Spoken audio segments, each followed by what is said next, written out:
नमस्कार साथियों, मेरा नाम शुभम सेन है। आपके इस प्लेटफॉर्म पर, ऑनलाइन प्लेटफॉर्म पर आपका हार्दिक हार्दिक स्वागत है।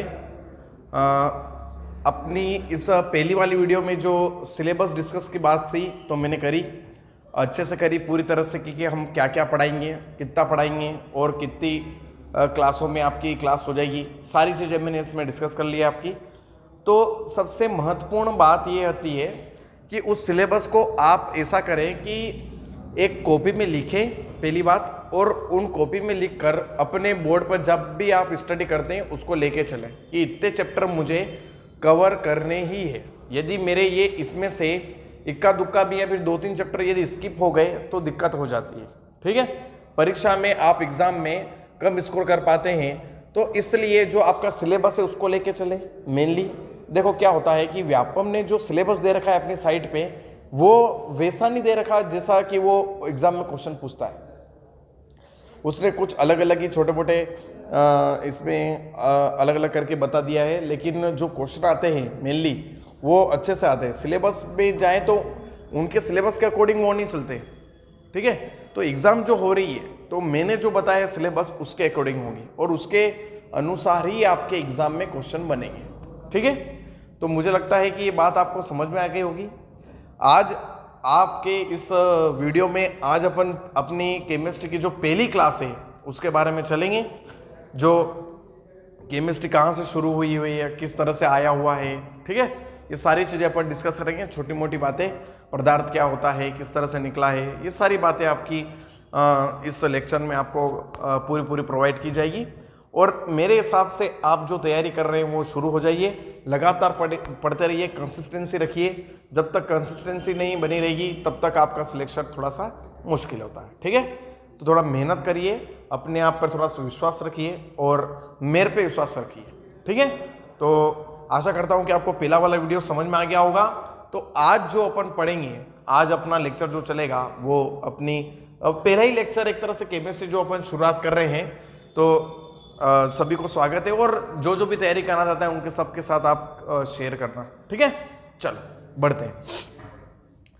तो मैं बात करूं सबसे पहले ब्रह्मांड की, कि जो ब्रह्मांड जो है अपना वो किन चीज़ों से मिलकर बना होता है। तो ब्रह्मांड जो होता है वो दो चीज़ें मेनली होती हैं, एक होता है आपका पदार्थ और दूसरा होता है आपकी ऊर्जा।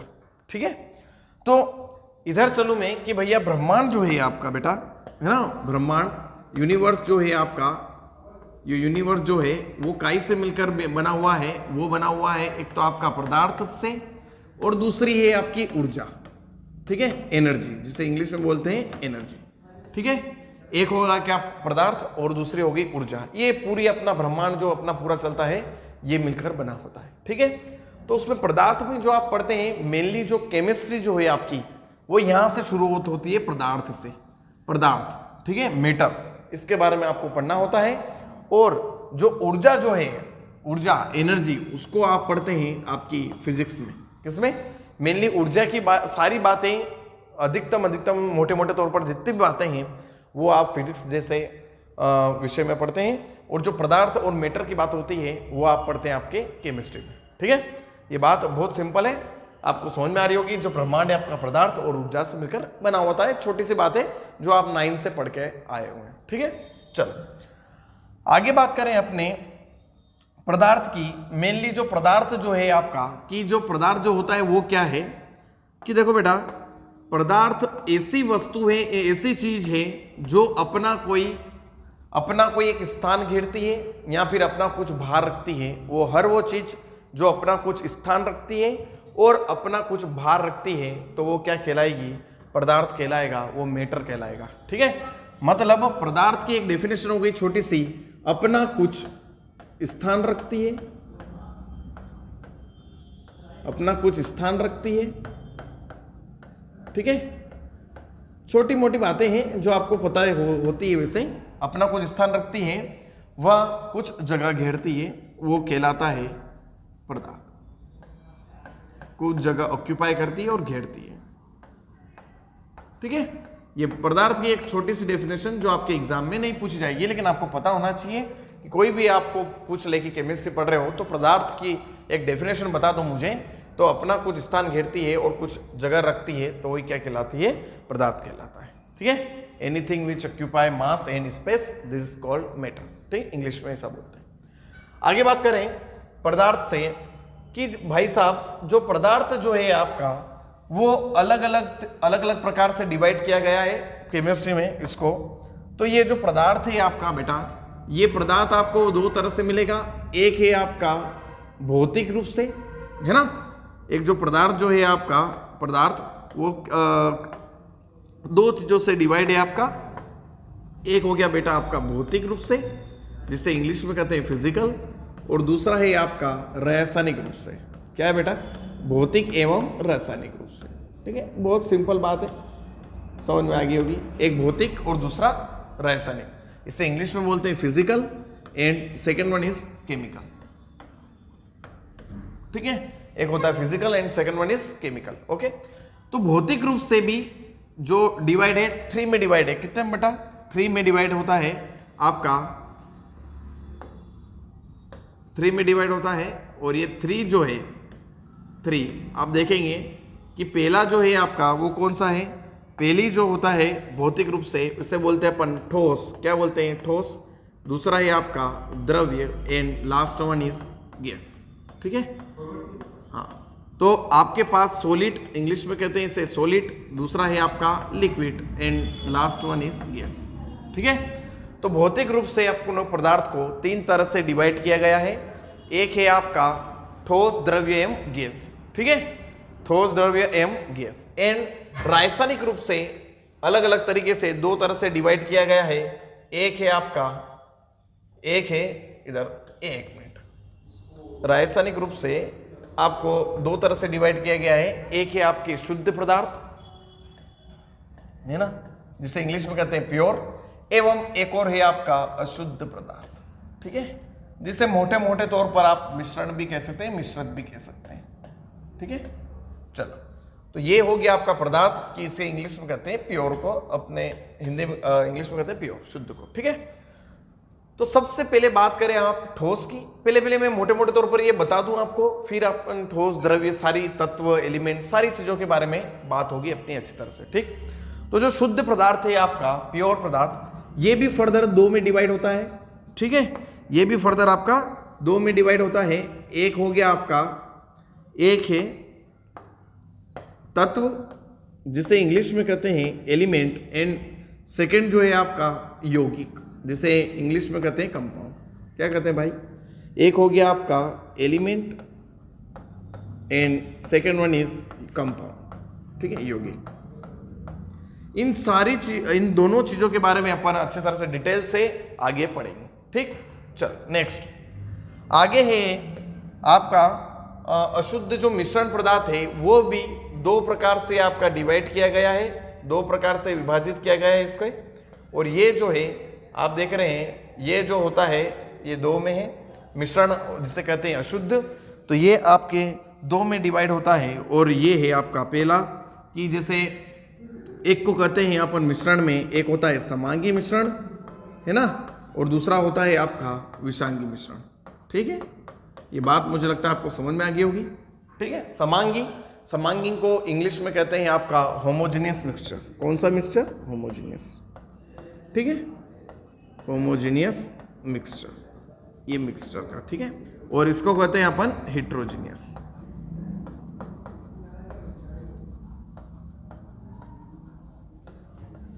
ठीक है, तो देखिए, चलो इधर अपन छोटा कर देते हैं इसको। ठीक, पदार्थ शुरू से देखते हैं। पदार्थ 2 अलग अलग तरीके से विभाजित है, 2 तरह से। एक हो गया भौतिक, दूसरा हो गया रासायनिक। भौतिक रूप से एक तो होता है ठोस, द्रव्य एवं गैस।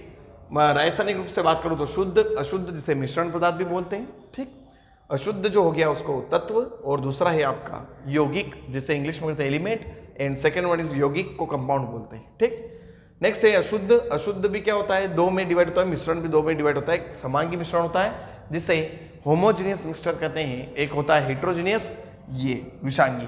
तो इसके बारे में एक एक चीज के बारे में अपन डिटेल से बात करेंगे। तो यहाँ पर आप देखेंगे कि पदार्थ की जो भौतिक अवस्था है वो 3 प्रकार से आपको देखने को मिलेगी, लेकिन कहीं कहीं आप इसे 5 प्रकार से भी देखते हैं। ठीक है, कि जो पदार्थ की अवस्था होती है तीन, मेनली तो अपन तीन पढ़ते हैं, लेकिन मोटे तौर पर क्या है, 5 है। कितनी? 5। ठीक है, तो इसमें आप देखिए ठोस, द्रव्य, गैस। ठीक है, एक होती है प्लाज्मा। क्या होती है? प्लाज्मा, जो आप बीएससी या फिर एमएससी करते हैं उसमें आपको देखने को मिलती है। ठीक है, और लास्ट है आपका बोहर आइंस्टीन कंडेंसेशन। ये पदार्थ की एक 5वीं अवस्था है जो आप बीएससी या फिर एमएससी में पढ़ते हैं, जो आपके पीएनएसटी के लिए उतनी कारगर साबित नहीं है और आता भी नहीं है। ठीक है, ऊपर मोटे मोटे तौर पर मैं थोड़ा सा प्लाज्मा आपको भले ही बता दूंगा कि क्या होता है, किस तरह से क्या चलता है, चीजें, सारी चीजें। ठीक है, चलो। हाँ सर, 1 मिनट है ना बच्चों।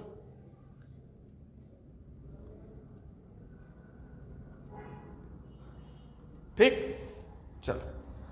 तो ये अपनी अपनी बात होगी मोटे मोटे तौर पर अपनी पदार्थ की बात। तो मैं एक एक लेके चले अपन बात और डिस्कस करेंगे। चलो भाई, देखो आपका 3 में डिवाइड होता है, जो मेनली ठोस, द्रव्य और गैस। ठीक, तो इसमें ये डिवाइडेशन कैसा होता है, इसमें अलग तरीके से। जैसे ठोस जो हो गया वो देख रहे हैं आप, जैसे ये पेन मेरे हाथ में है, ये क्या है? ठोस का एक रूप है, जिसमें अंतर आणविक जो बल होता है, इंटरमोलिकुलर फोर्स, वो क्या होता है? पास पास में होता है। ठीक है, इसलिए इसके अणुओं के बीच में, इसके परमाणु के बीच में एक जो बल जो होता है काम करता है, फोर्स जो काम करता है, वो ऐसा होता है। मतलब ये एक साथ जुड़े रहते हैं। ठीक है, अणु जो होते हैं उनमें एक ऐसा बल पाया जाता है, अंतर आणविक फोर्स, इंटरमोलिकुलर फोर्स, वो ज्यादा स्ट्रॉन्ग होता है। ठीक है, प्रबल होता है। तो इसमें जो बल जो हो गया, अंतर आणविक बल, अंतर आणविक बल,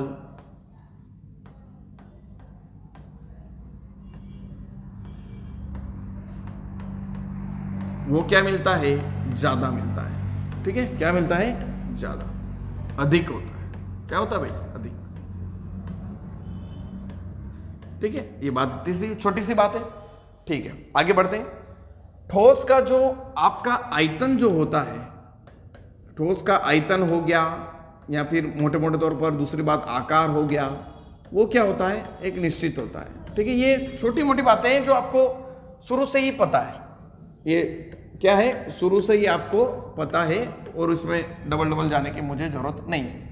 तो ठोस जो होता है वो आयतन और आकार निश्चित होता है, अंतर आणविक बल भी क्या होता है? इनमें ज्यादा होता है। ये आपको छोटी सी बात पता है। ठीक, द्रव्य की बात करें तो द्रव्य का जो आयतन जो होता है बेटा, जो आयतन जो होता है वो निश्चित होता है। क्या होता है भाई? निश्चित होता है। ठीक है, आयतन जो होता है वो निश्चित होता है, लेकिन ध्यानपूर्वक देखेंगे इधर, लेकिन जो आकार जो है आपका आकार, वो आकार निश्चित नहीं होता। सर समझाइए इसको, आकार निश्चित नहीं होता। ठीक है, इसको समझा दिए सर कि आकार निश्चित क्यों नहीं होता। देखो, ये मेरे पास एक बोतल है, आप देख रहे हैं कि इसमें क्या भरा हुआ है? द्रव्य भरा हुआ है, पानी भरा हुआ है। ठीक है, तो ये जो बोतल जो है इसमें द्रव्य भरा हुआ है, यदि मैं इसको तपेले में डाल दूं, ठीक है, बाल्टी में डाल दूं, तो बाल्टी का शेप ले लेगा। ठीक है, यदि इसको मैं दूसरी बाटल में डाल दूं तो उस वाला बाटल का शेप दे देगा।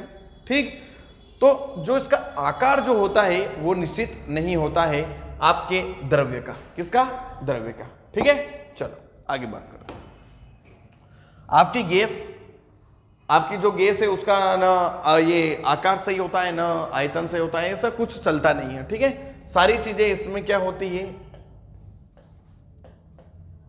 ना आयतन ना आकार, ऐसा कोई निश्चेषण नहीं होता, मतलब निश्चित नहीं होती। ठीक है, तो ध्यान रखना कि द्रव्य का थोड़ा सा ध्यान रख लेना कि भैया जो आकार जो होता है द्रव्य में वो क्या मिलता है आपको? निश्चित देखने को मिलता है। ठीक है, ये मोटे मोटे तौर पर अपनी बात हो गई है कि द्रव्य जो होता है वो आकार निश्चित होता है। ये आपको बात पता है, छोटी छोटी बातें हैं। ठीक है, गैस का भी आप देख रहे हैं। ठीक, तो ये बात हो गई थी। एक आप ये है कि जो अपना पदार्थ जो होता है उसकी 5 अवस्थाएं रहती है, उसमें प्लाज्मा भी एक अपनी अवस्था है। तो ये मैं ऊपर से ही बता रहा हूं तुम्हें। ठीक है, ऐसा कोई तुम्हें आएगा नहीं एग्जाम में, लेकिन एक प्लाज्मा जो है वो भी एक स्टेज रहती है आपकी द्रव्य की, पदार्थ की। ठीक है, देखो एग्जाम्पल से समझो इसमें प्लाज्मा क्या। देखो प्लाज्मा मतलब जैसे आप सन देखते हैं, सूर्य देखते हैं ना, उसमें सूर्य के अंदर आप क्या देखते हैं? कौन कौन सी गैसेस देखते हैं? एक तो मेन, एक तो हाइड्रोजन, दूसरा हीलियम। ज्यादातर मोस्टली पार्ट अपने सन का, अपने सूर्य का कि किससे मिलकर बना होता है? हाइड्रोजन से मिलकर बना होता है। ठीक है, तो हाइड्रोजन गैस या फिर जो भी उसमें गैस पाई जाएगी, मेनली उसमें हाइड्रोजन रहती है। तो प्लाज्मा ऐसी कंडीशन है, प्लाज्मा ऐसी कंडीशन है जिसमें गैस जो होती है, गैस आयोनाइज्ड हो जाती है। क्या हो जाती है? गैस का आयनीकरण हो जाता है, आयोनाइज हो जाती है। गैस का आयनीकरण हो जाता है, आयनीकरण हो जाता है, आयोनाइज्ड हो जाती है। ठीक है, लेकिन अब तुम बोलोगे सर ये तो अपन इधर भी कर लो कि लेबोरेटरी में कर लो, लेकिन नहीं। प्लाज्मा जो कंडीशन है वो बहुत हाई टेम्परेचर पर चलती है। बहुत हाई टेम्परेचर मतलब बहुत अधिक तापमान चाहिए। तापमान क्या चाहिए? अधिक चाहिए। तो इसलिए देख रहे हैं जो प्लाज्मा जो कंडीशन होती है वो किसमें होती है? सूर्य के अंदर। किसके अंदर? सूर्य के अंदर, क्योंकि उसके अंदर तापमान जो होता है वो क्या होता है बेटा? बहुत ज्यादा होता है, बहुत ज्यादा। आप देखते हैं बहुत ज्यादा सन की तापमान होता है, इसलिए जो कंडीशन बनती है प्लाज्मा की अपनी कहां पर बनती है? सूर्य के अंदर बनती है। ठीक है, चलो ये बात मुझे लगता है आपको समझ में आ गई होगी। सबसे महत्वपूर्ण बात पहली क्लास की मेरी ये कि आप नोट्स बनाएं। ठीक है, जो ये नोट्स जहां पर बन रहे हैं, ये जो मैं लिखा रहा हूं, ये आप करते चले, नोट करते चले कॉपी में, और अच्छी सुंदर राइटिंग में। थोड़ी राइटिंग तो मेरी बेकार ही है, लेकिन मुझे लगता है कि थोड़ी थोड़ी बहुत तो समझ में आ रही होगी आपको। ठीक, तो आपके नोट्स जो होने चाहिए वो प्रॉपर होने चाहिए। ठीक, बार बार आप लेक्चर नहीं देख पाएंगे, एक बार नोट्स बन जाएंगे, बार बार रिवीजन होगा उनसे, तो आपका सिलेक्शन पक्का है। ठीक है, चलो आगे बढ़ते हैं बेटा। आगे चलें कि मैं बात कर रहा हूं कि मैंने भौतिक रूप से 2 में डिवाइड किया गया था, 3 में डिवाइड किया था, अपना ठोस, द्रव्य, गैस। दूसरा था आपका शुद्ध पदार्थ और अशुद्ध पदार्थ। शुद्ध पदार्थ को आपने 2 तरह से डिवाइड किया गया था, एक तो तत्व किया था सर आपने, और दूसरा था कंपाउंड, जिसे यौगिक कहते हैं। ठीक है, तत्व को इंग्लिश में कहते हैं आपका एलिमेंट। क्या कहते हैं बेटा? एलिमेंट। ठीक, तो एक शुद्ध पदार्थ की एक डेफिनेशन जो मैंने यहां पर आपके बोर्ड पर लिखी हुई है, तो आप जो ये है पढ़ें अच्छे से और इसको समझें कि जो अपना प्योर पदार्थ है, प्योर मैटर जो होते हैं, वो किस प्रकार के होते हैं। ठीक है, चलो, जिनमें केवल एक ही प्रकार के अभिक्रमक पाए जाते हैं वे पदार्थ कहलाते हैं शुद्ध पदार्थ। एक ही प्रकार के अभिक्रमक। ठीक है, इनको अपन इस तरह से समझे भैया, एक ही प्रकार के अभिक्रमक देखने को आपको मिलेंगे किसके अंदर? शुद्ध पदार्थ के, अपने प्योर मैटर के अंदर। ठीक, चलो आगे महत्वपूर्ण बात है अपनी तत्व और यौगिक की। जो तत्व जो है आपका तत्व, इसमें आपको एक ही प्रकार के अभिक्रमक तो मिल ही रहे हैं। ठीक है, एक ही प्रकार के इसमें परमाणु मिलते हैं। क्या बोलते हैं? एक ही प्रकार के परमाणु। अब सर एग्जांपल से समझा दीजिए इसको कि जो एलिमेंट जो होता है, तत्व होता है, एक ही प्रकार की जो आपके परमाणु हैं, उसको एग्जांपल से समझा दीजिए। जैसे एक छोटा सा एग्जांपल, जैसे मैं बात कर रहा हूं H2, ठीक है बेटा, N2, O2, ठीक है, A8, P4, ये क्या है? एक ही प्रकार के आपके परमाणु जो हैं, तो इन्हें क्या कहते हैं? हम तत्व कहते हैं। क्या कहते हैं बेटा? एलिमेंट कहते हैं। ठीक है, तो एक ही प्रकार के परमाणु H2, N2, O2, S8, P4, ठीक है, तो इन्हें क्या कहते हैं? हम तत्व कहते हैं। इंग्लिश में कहते हैं इन्हें एलिमेंट। क्या कहते हैं भाई? एलिमेंट। ठीक है,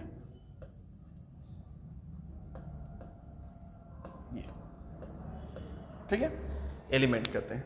चलो आगे बात करें अपनी कंपाउंड की, जिसे मोटे मोटे तौर पर अपन क्या कर रहे हैं इंग्लिश में? कंपाउंड। ठीक, आपकी बात थी कि तत्व की, तो एक ही प्रकार के परमाणु से मिलकर क्या बने? तत्व बने। ठीक, तो यौगिक अलग अलग प्रकार के परमाणु, क्या बेटा? अलग अलग प्रकार के, अलग अलग तरीके या फिर अलग अलग प्रकार के परमाणु से मिलकर बने होते हैं यौगिक। ठीक है, अलग अलग प्रकार के परमाणु से मिलकर बने होते हैं। ठीक है, एग्जाम्पल बता दो सर। चलो, तो भाई एग्जाम्पल ऐसा है, जैसे मैं बात कर रहा हूं H2O की, वाटर की। इसमें क्या है? 2 हाइड्रोजन 1 ऑक्सीजन। ठीक है, तो दो प्रकार के आपको परमाणु देखने को मिलेंगे, तो इन्हें क्या कहते हैं अपन? यौगिक कहते हैं। एक और एग्जांपल सर, CO2, एक कार्बन, दो ऑक्सीजन, ठीक है, दो अलग अलग तरीके से परमाणु आपको देखने को मिलेंगे, तो ये आपका ये हो गया, ठीक है। और आगे सर NH3, ठीक है, एक नाइट्रोजन, तीन हाइड्रोजन, ठीक, तो ये क्या है? कंपाउंड है। क्या है? कंपाउंड है। तो ये एक मोटे मोटे तौर पर आपको समझ में आ गया है कि तत्व जो है वो एक ही प्रकार के परमाणु से मिलकर बने होते हैं, यौगिक जो है आपके अलग अलग प्रकार के परमाणु से मिलकर बने होते हैं, ठीक। कोई ऐसा समझ रहा होगा कि ये तो सर हमको आता है, ये आप क्यों बता रहे हैं, ठीक है, लेकिन मेरा काम ये है कि आपको नीचे से लगाकर ऊपर तक चढ़ाना और वहां तक मंजिल तक पहुंचाना मेरा काम है आपका। तो जो भी बच्चे नए भी बच्चे हैं अपने साथ, ठीक है, मुझे पता है बहुत सारी चीजें, छोटी मोटी चीजें आपको पता होगी, लेकिन आपको पढ़ना है, ठीक है, नोट्स भी बनाने प्रॉपर। जब तक आपके नोट्स अच्छे नहीं होंगे तो सिलेक्शन से आप उतना ही दूर जाते रहते हैं, ठीक। नोट्स आपके पक्के होने चाहिए, ठीक है। तो ये बात मुझे लगता है आपको समझ में आ गई होगी। आगे अपन चलते हैं, इसके पहले हम थोड़ा सा जल ग्रहण कर लेते हैं, ठीक है बेटा। तो ये आपके नोट्स में होने चाहिए अच्छे से, ठीक है। चलो देख लो बोले आप,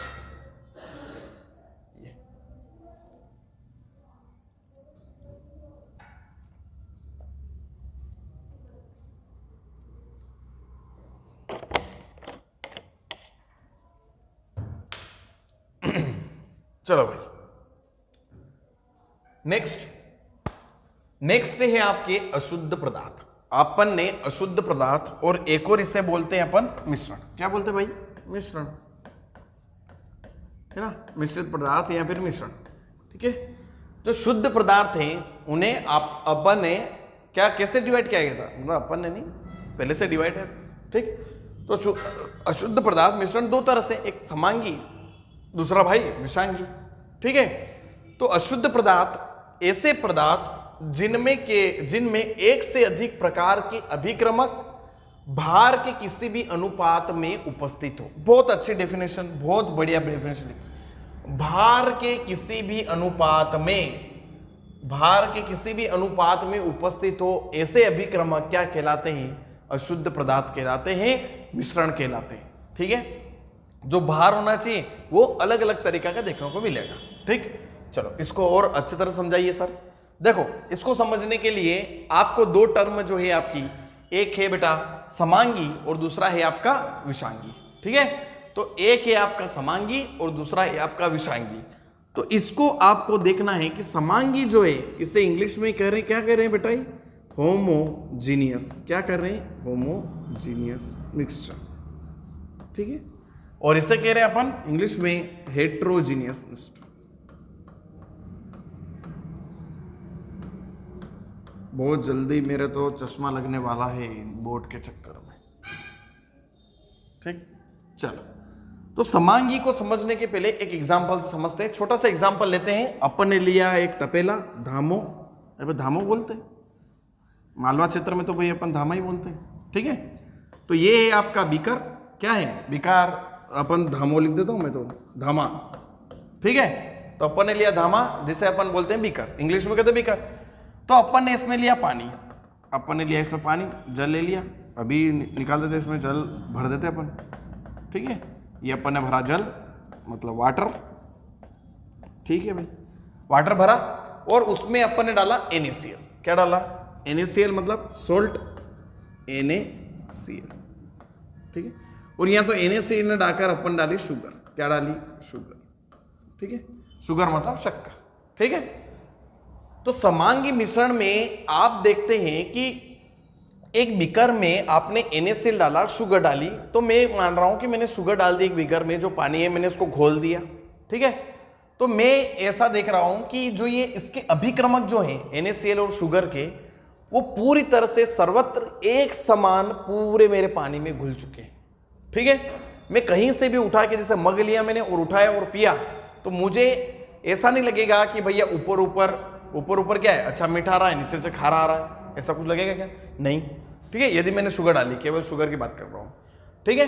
तो ये जो शुगर जो है पूरी तरह से अपने पानी में क्या हो जाती है? घुल जाती है। वो मिश्रण जो है आपका समांगी मिश्रण हो गया, मतलब हर तरफ से वो एक जैसा हो जाता है मिश्रण पूरी तरह से। तो ऐसे मिश्रण को अपन बोलते हैं समांगी मिश्रण। क्या बोलते हैं भाई? समांगी, जिसे इंग्लिश में कहते हैं होमोजेनियस मिक्सचर। ठीक है, चलो आगे बढ़ते हैं। विषांगी, तो विषांगी की बात करूं तो फिर अपन एक क्या ले, एक छोटा सा एग्जांपल ले लेते हैं। ठीक है भाई, ले लो सर। तो अपन ने लिया, फिर अपन ने धामा ले लिया अपना। ठीक है, धामा लिया और उसमें डाला अपन ने पानी, ये अपन ने जल डाल दिया। कि नहीं, अपने पास बहुत जल है, तो ये अपन ने डाला पानी। ठीक, पानी डाला और उसके अंदर डाला अपन ने ऑयल। क्या डाल दिया? ऑयल, या फिर रेत बोल दो, दोनों में से एक चीज डाल दो।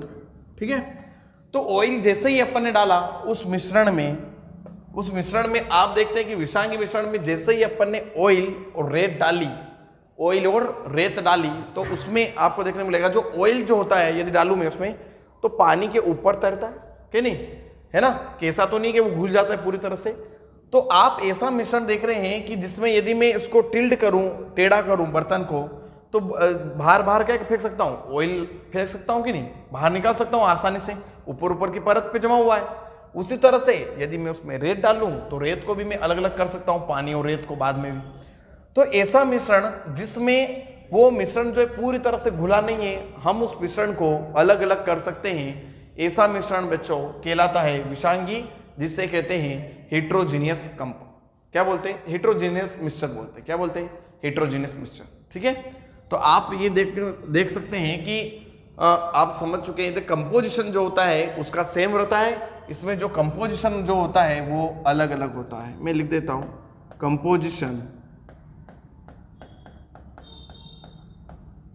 Through out the same.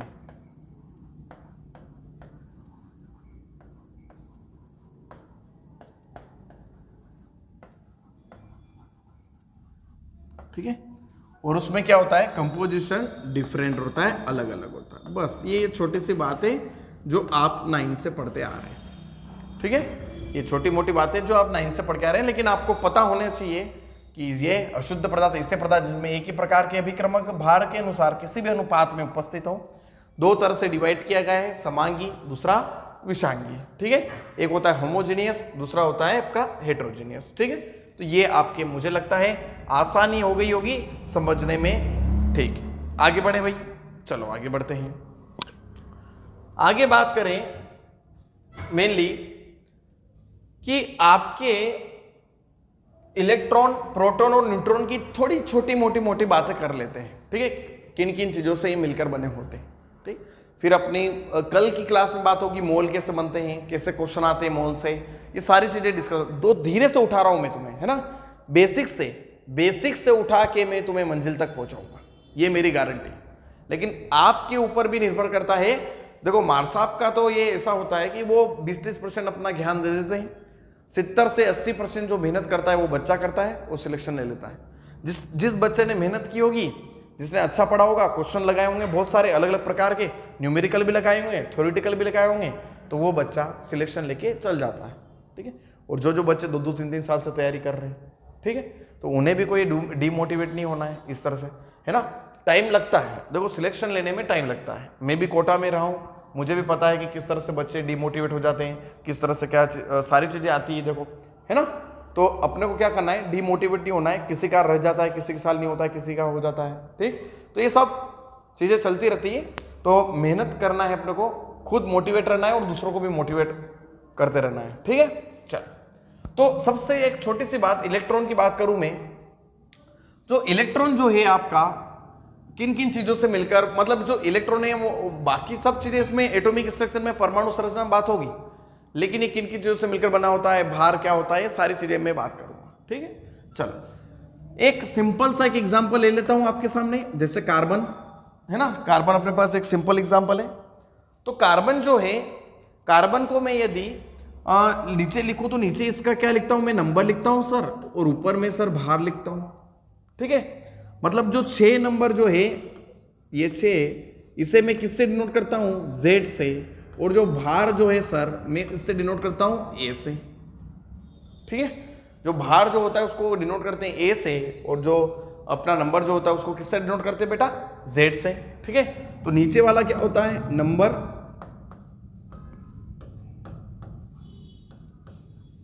और ऊपर वाला भार। ठीक, चलो ये बात आपको क्रिस्टल क्लियर, ठीक। तो एक मिनट,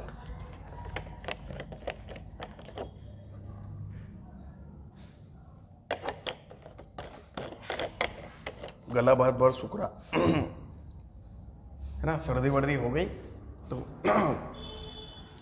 तो इलेक्ट्रॉन जो है आपकी देखो क्या होता है, किसी भी चीज में आप देखें पीरियोडिक टेबल में, आवर्त सारणी में आप पढ़ेंगे ये सही, जो आपका जो नंबर है, जो नंबर रहता है, क्रमांक जो आपका रहता है, क्रमांक, तो वो किन किन चीजों से मिलकर बना होता है। देखो मेनली जो ये क्रमांक है, तो इसमें ये पता कर रहे हैं कि इसके क्रमांक 6 नंबर है, तो मतलब इसके इलेक्ट्रॉन की संख्या बता रहा है।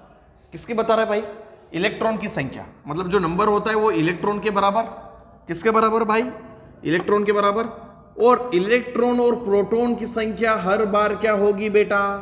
बराबर होगी। स्टार मार्क कर लो, ये बहुत इंपॉर्टेंट है कि जो भी नंबर जो होता है, जैसे कार्बन में बेटा 6 है, तो इसमें ये 6 इलेक्ट्रॉन भी होंगे और उतने ही 6 क्या होंगे? प्रोटॉन होंगे।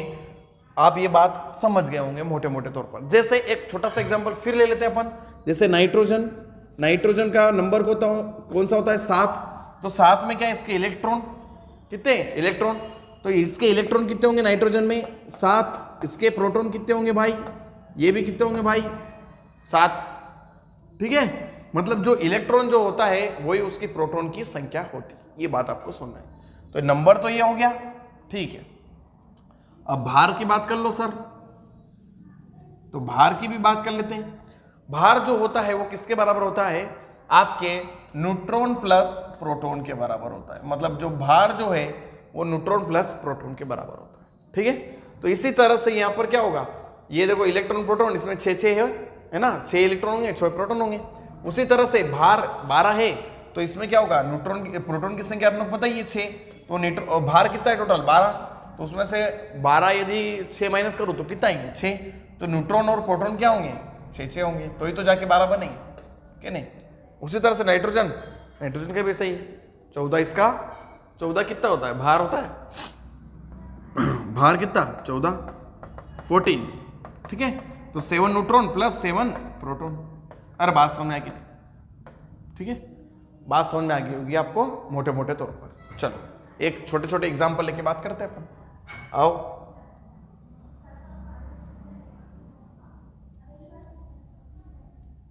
ठीक है, चलो। तो मैं एक छोटी सी बात करूं कि इलेक्ट्रॉन, जैसे अपनी मैंने बात करी एक छोटे से एग्जांपल की, जैसे ऑक्सीजन है ना, ऑक्सीजन का नंबर कौन सा? सर ये तो 8 नंबर है, तो 8 नंबर है, इसका क्रमांक 8 है, तो इसमें इलेक्ट्रॉन की संख्या कितनी होगी सर? 8। इसमें प्रोटॉन की संख्या कितनी होगी सर? 8 होगी, क्योंकि इलेक्ट्रॉन और प्रोटॉन की संख्या हर बार क्या होती सर? बराबर होती। ये बात आप समझ लीजिए। ठीक है सर, ये तो बात हमें समझ गई, मैं भी समझ गया। ठीक है, तो देखो इसमें अब प्रोटॉन, अब इसमें क्या होता है? इसके भार कितना होता है? अपने को पता है कि ऑक्सीजन का जो भार होता है वो 16 होता है। ठीक है, तो 16 में से आप क्या कर दें? 8 माइनस कर दें, तो न्यूट्रॉन की संख्या पता चल गई। प्रोटॉन को तो आपने पता ही है, तो इसमें कितना आ गया? 8 ही आ गया। मतलब इसमें इलेक्ट्रॉन 8, प्रोटॉन 8, न्यूट्रॉन 8। ठीक, ये बात मुझे लगता है समझ में आ गई। चलो सर ये तो छोटा एग्जांपल था, थोड़ा सा बड़े बड़े बताओ, इसमें से क्या होगा? छोटे मोटे तो आते ही नहीं हमारे। ठीक है, बड़े बता देंगे भैया अपन तो। ठीक है, अपने पास आ गए। चलो, तो आगे बात करूं, जैसे मैं एक सिंपल से क्वेश्चन से शुरू करता हूं, H2O। ठीक है, तो आप देख रहे हैं कि इसमें इलेक्ट्रॉन की संख्या कितनी है? इसका देख लेते हैं, इसका भार देख लेते हैं, क्या नहीं? इसका भार देखते हैं, और इसमें कितना होगा भैया? आपको रटा रटाइए वैसे। H2O का जैसे देखो, इसमें कितना होता है? इसका होता है 16, आपको पता ही। इसका होता है 2, तो 16 और 2 कितने हो गए भाई? 18 हो गए। ये तो आपने न्यूमेरिकल में बहुत बार देखा होगा कि H2O को डायरेक्ट अपन कितने में भार में करते हैं, तो कहता हूं 18। ठीक है सर, ठीक। फिर इसमें इलेक्ट्रॉन की संख्या बताओ। ठीक है, तो एक हाइड्रोजन का कितना? 1। इसमें 2, मतलब हाइड्रोजन देखो 2 हाइड्रोजन है, तो इसके कितने होंगे? 2। ऑक्सीजन कितना है? 1 है, तो इसमें इलेक्ट्रॉन की संख्या 8। मतलब टोटल इलेक्ट्रॉन आपके कितने आ गए? 8 और 2 10। ये बात समझ में आई कि नहीं बेटा? है ना, 2 और 8 मिलकर क्या बना रहे हैं? आपके इलेक्ट्रॉन बना रहे हैं। ठीक है, जितने इलेक्ट्रॉन उतने ही क्या होंगे भाई? प्रोटॉन होंगे। तो 10 इलेक्ट्रॉन 10 प्रोटॉन, ये बात भी समझाई। तो न्यूट्रॉन कितने होंगे, देखो भार कितना आ गया 18, न्यूट्रॉन प्लस प्रोटॉन क्या होता है, भार होता है। प्रोटॉन की संख्या यहाँ कितनी आई सर, अभी आई सर आपने बताया 10 और ये हो गया 18। तो 18 में से मैं क्या कर दूँ, 18 माइनस 10 तो कितने निकल जाएंगे 8। तो मतलब न्यूट्रॉन की संख्या कितनी आ गई बेटा, 8 आ गई। तो इस तरह के केमिस्ट्री में पूछे जाएंगे, थोड़े बड़े बड़े, छोटे मोटे नहीं आएंगे। ठीक, तो इस तरह से ये बात समझ में आएगी नहीं, छोटी सी बात थी, आती भी होगी आपको। ठीक, गला बहुत सूख रहा है आज।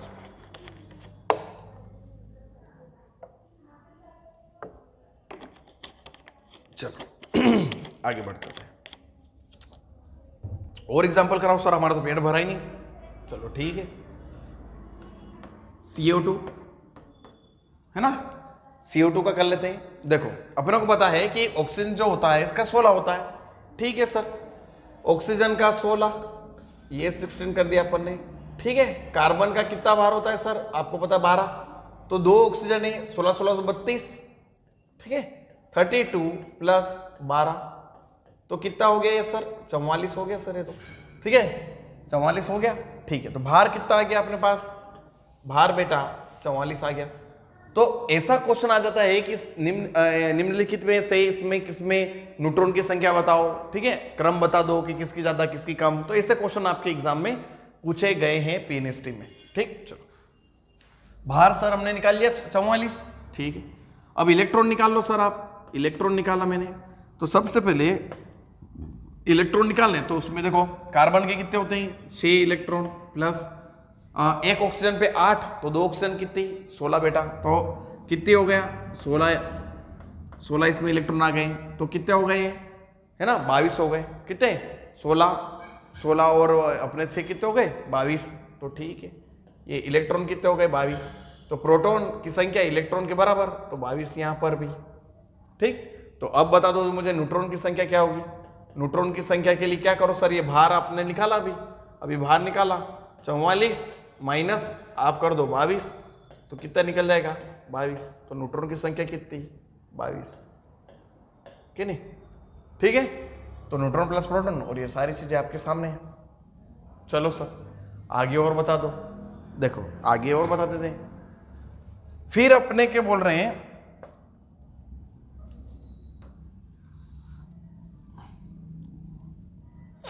ये मेरे पास हो गया NH3।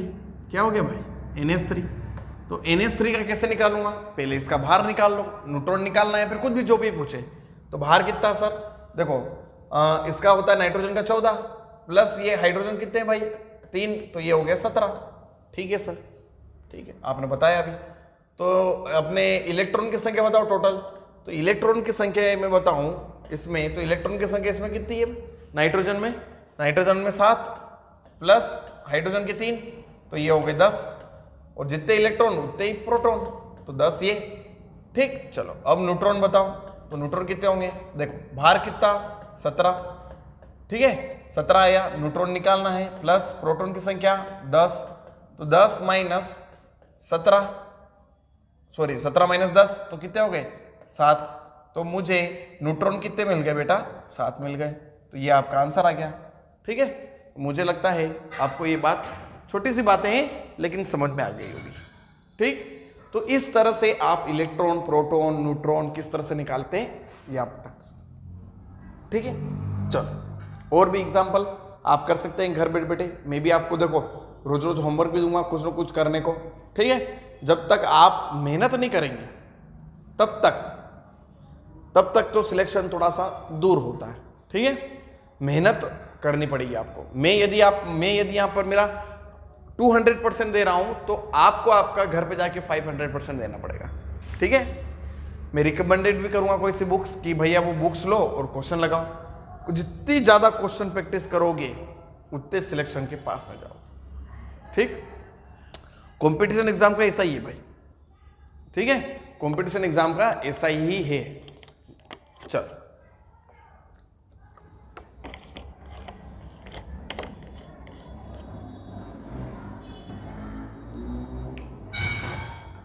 आगे चलते हैं।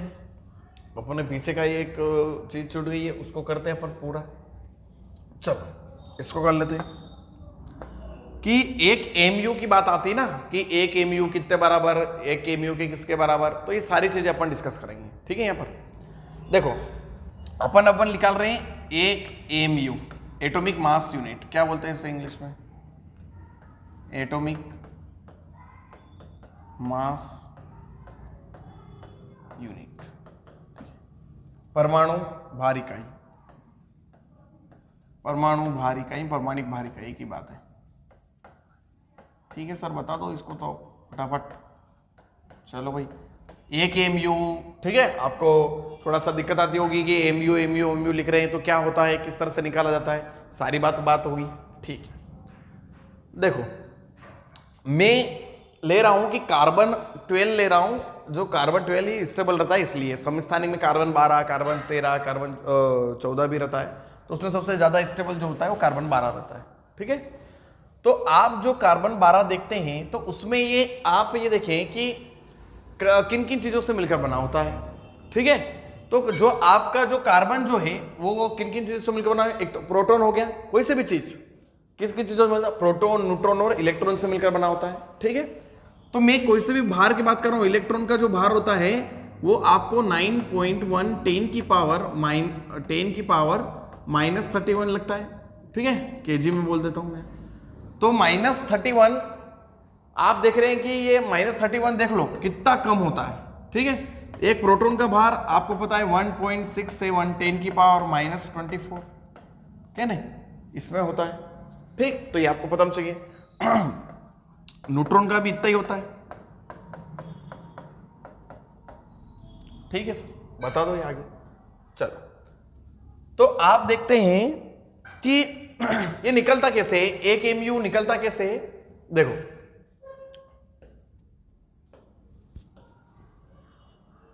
कार्बन 12 का एक एमयू, कार्बन 12 की बोल रहा हूं मैं ना, तो मैंने क्या करा कि प्रोटॉन प्लस न्यूट्रॉन और इलेक्ट्रॉन को जोड़ा, तो इसमें प्रोटॉन जो होते हैं उसके 6 प्लस इसका भार 1.67 10 की पावर -24 प्लस 6 प्लस 1.67 10 की पावर -24।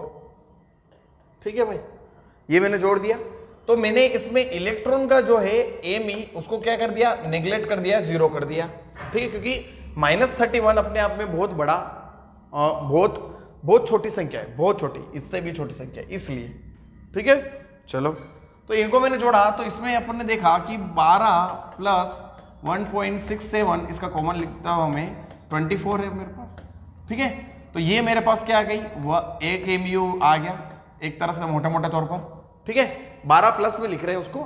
ठीक, चलो तो इसको समझने के लिए फिर अपन चलते हैं आपके ये कि एक एमयू के किसके बराबर होता है मोटे मोटे तौर पर। ठीक, देखो यहां पर एक एमयू किसके बराबर होता है, एक एटॉमिक मास में कार्बन 12 जो एक समस्थानिक है, क्या है बेटा, समस्थानिक है।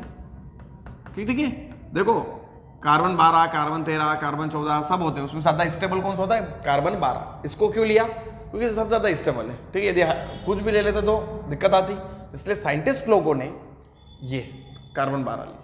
ठीक, कार्बन 12 के एक परमाणु के, कार्बन 12 के एक परमाणु के 1/12 भाग 1 एमयू कहलाता है। 1/12 भाग 1/12 भाग, ठीक है, क्या कहलाता है, एक एमयू कहलाता है, एक एटॉमिक मास यूनिट कहलाती है। ठीक, चलो इसको देख लो सर। तो इसने बोला कि 1/12 कितना बोला, 1/12 अपनी कितना निकलती है अभी 12 प्लस ये 1.67 10 की पावर -24। ठीक है, अपॉन में ये बोल रहा है कि ये एक बोल रहा है। ठीक है, 1/12 मतलब कार्बन 12 का ये एक, लेकिन अपने को क्या लिखना है, 1/12 भाग 1/12 भाग 1/12 भाग क्या होगा, इसको मैं 1/12 लिख दूं, या ऊपर मोटे तौर पर, तो 12 से 12 क्या कर दूं, कैंसिल कर दूं। तो जो एक एमयू की वैल्यू आई मेरे पास भाई 1.67 10 की पावर -24, ये एक एमयू की यूनिट है। एक एमयू की क्या है बेटा, यूनिट है। ठीक है, ये एक एमयू की यूनिट ये आई, तो ध्यान रखना एक एमयू बराबर 1.6 10 की पावर -24, ठीक। तो ये यहाँ से आया वो 1 mu बराबर, तो ये आता है, ठीक है। ये थ्योरेटिकल थोड़ा सा, तो 1 mu बराबर 1.6 10 की पावर -24 होता है, ये आपको पता होना चाहिए, ठीक है। तो आज के लिए आपकी क्लास इतनी ही है, ठीक है। आशा करता हूं आपको समझ में आ रही होगी। लगातार अपनी क्लासेस चलती रहेगी, मैं अच्छा पढ़ाऊंगा, पूरी तरह से अपना 100% दूंगा, तो आप भी अपना 200% देंगे, बात ये, ठीक है। तो नोट्स बनाइए, सबसे मेन जो आपकी चीज है वो नोट्स नहीं बनाते, तो आप क्या करते, रिवीजन करने में हेल्प नहीं आएगी, रिवीजन नहीं करोगे तो परीक्षा में कम नंबर आएगा, ठीक। तो रिवीजन करो, मस्त लगा के पढ़ो, मस्त। बहुत सारे जो जितने भी चैप्टर मैंने डिस्कस कराए हैं आपके सिलेबस के, सभी आपके कराऊंगा 1-1 नंबर, ठीक है। तो धन्यवाद आप सभी का, बने रहिए, ठीक है, पढ़ते रहिए। Thank you so much.